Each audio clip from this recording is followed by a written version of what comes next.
उससे जसवाल अच्छा है, वो बॉल को जज बड़ी जल्दी कर 200 तो हो गया। अगर उसको गंभीर चांस देता है कि आपने लंबा खेलना है तो वो 300 तक इजीली जा सकता है। और देना आप उस बंदे का हार्डवर्क चेक करें तो इमाम और अब्दुल्ला उसके कहीं भी बराबर नहीं आते।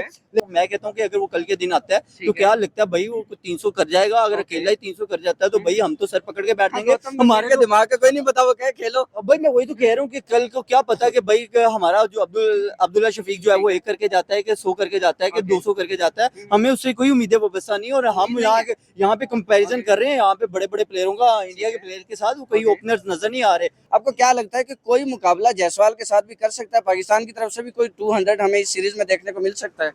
यार देखिए, सबसे पहले आपने मुकाबले की बात की तो मेरे जहन में एक पुरानी बात थोड़ी सी आ गई। हमने अहमद शाह उमर अकमल को विराट से कंपेयर किया, नहीं हो सका। बाबर को विराट से किया, नहीं हो सका। साइम को अभिषेक के साथ कर दिया, नहीं हो सका। अब हम आ गए हैं कि भाई इमाम की बात करें, वेस्ट किए इमाम अब्दुल्ला वर्सेस जसवाल। कंपटीशन नहीं है। देखिए मैं थोड़ा सा यहाँ पे स्टैट्स के साथ भी आऊँ। अगर जसवाल के अराउंड कुछ 50 का एवरेज है टेस्ट क्रिकेट के अंदर, 7 दफा वो बंदा 100 करके गया, जिसमें से 5 दफा वो 150 प्लस गया हुआ है, 2 दफा उसने 200 प्लस किया हुआ है। और किया किसके अगेंस्ट है? माइटी इंग्लैंड भाई, जिसमें आपका जेम्स एंडरसन मौजूद था। और जेम्स एंडरसन को 3 बॉलों पे 3 छक्के मारे हुए इस बंदे ने। और के राहुल बिल्कुल देखिए अर्जुन जायसवाल ने तो जिस तरह मारा, जायसवाल तो ऐसे लग रहा था जिस तरह भाई वनडे खेल रहा है, टेस्ट का उसको नामो निशान का नहीं पता। आप शुभमन गिल की बात करें, शुभमन गिल तो अभी आए, अभी तो उन्होंने मजा लेना है पूरे दिन का, और उन्होंने आगे खेल जो है वो खेलना है, अगला दिन पूरा वो खेलेंगे। कहता हूं इंडिया ने तबाही मचा दी है। पहले टेस्ट में भी एक इनिंग और 240 रन से जीते थे, वेस्ट इंडीज को उन्होंने हराया। दूसरे टेस्ट में आते गए आज पहले दिन, आज फिर उन्होंने तबाही मचा दी है। ये जसवाल ने आज फिर 100 मार दिया है। उसके बाद सही सुदर्शन जो पिछले मैच में फ्लॉप थे, लेकिन इस दफा 87 वो करके गया है। और ऊपर से खेल रहा और अच्छा स्टार्ट देख चल जाता है। ये इंडिया की डोमिनेंस है ना, ऊपर से स्टार्ट देख जाना, नीचे वालों को मसला ही नहीं होता। खेलते जाओ खेलते जाओ। हमारे तो जब वेस्ट इंडीज की सबसे बड़ी गलती है कि वो इंडिया के घर में आके अपना सॉफ्टवेयर अपडेट करवा रहे हैं। यही ना, वो तो टूर खेलने आए थे, उनको तो पैसे मिल जाने, वो आगे टूर खेलने, ऊपर से बस अब तबाही मचा दी है, बेइज्जती है वेस्ट इंडीज की। पहले हमारे मत्थे थी, वेस्ट इंडीज के मत्थे लगा दो। अहमदाबाद में हराया आज, फिर दूसरा टेस्ट है, पहले दिन में इन्होंने इतना स्कोर बड़ा खड़ा कर दिया।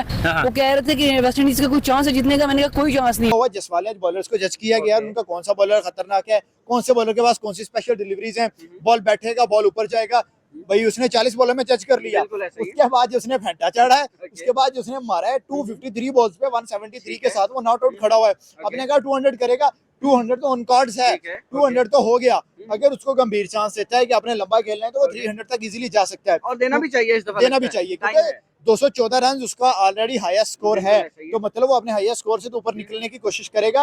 और वो टेम्परामेंट का बच्चा है। दिल्ली के अरुण जेटली स्टेडियम में वो खेल रहा है। यही दिल्ली है जहां इसने पहले, कहते हैं ना कि अगर आपने पकना है तो उससे पहले आपको रगड़ा खाना पड़ेगा। जसवाल ने झोंपड़ियों में रातें गुजारी हैं, पानी पूरी बेची है, उसके बाद ये कोई ओवरनाइट स्टार नहीं बना। आप उस बंदे का हार्डवर्क चेक करें तो इमाम और अब्दुल्ला उसके कहीं भी बराबर नहीं आते।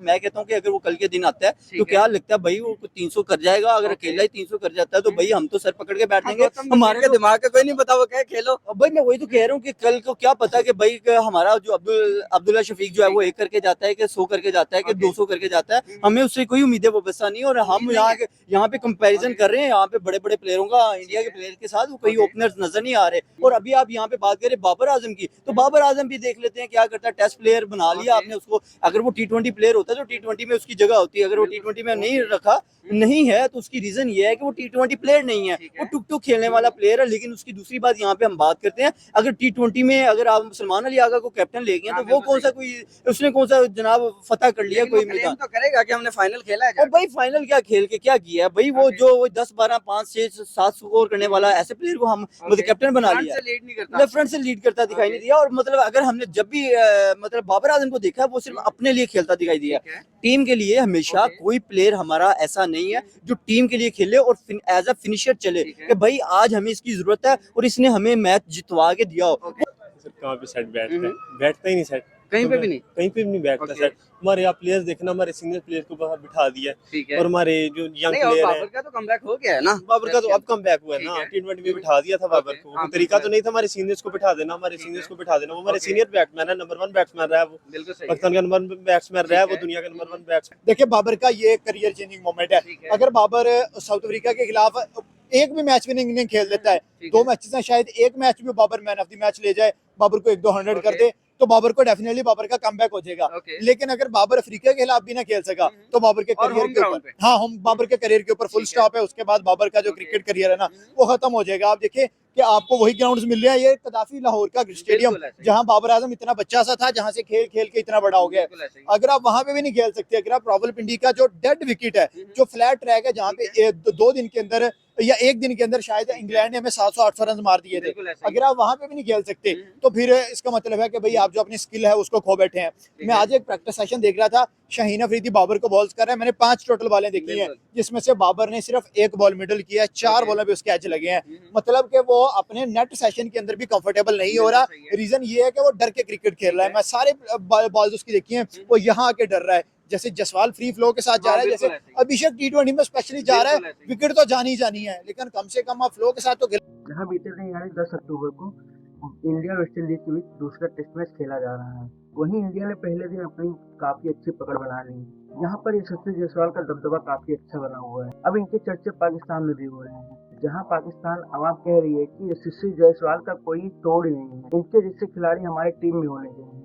कुछ लोग यशस्वी जायसवाल की तुलना बाबर आजम से कर रहे हैं, तो कुछ पाकिस्तानी कह रहे हैं कि तो बाबर आजम की तुलना तो हमने विराट कोहली से की थी, लेकिन हुआ क्या, टाई फिर। अब बाबर आजम हमें विराट कोहली के कहीं अगल बगल भी नजर नहीं आते। वही टीम इंडिया के पूर्व हेड कोच और दिग्गज स्पिनर अनिल कुंबले का कहना है कि आक्रामक ओपनर यशस्वी जायसवाल के पास वेस्ट इंडीज के खिलाफ अरुण जेटली स्टेडियम में दूसरे टेस्ट मैच में 13 शतक जड़ने का सुनहरा मौका है। अनिल कुंबले ने कहा कि यशस्वी जायसवाल दिन प्रतिदिन बेहतर होते जा रहे हैं, तो वहीं अब कुछ पाकिस्तानियों का रणनीति रोना खत्म नहीं हो रहा। जायसवाल की पारी को देखकर वो ये बोल रहे हैं कि इनके जैसा खिलाड़ी हमारी टीम में होना चाहिए, हमें ऐसे खिलाड़ियों की जरूरत है। अगर ऐसे खिलाड़ी हमारी टीम में आ जाए तो हम इंडिया को एक झटके में हरा सकते हैं।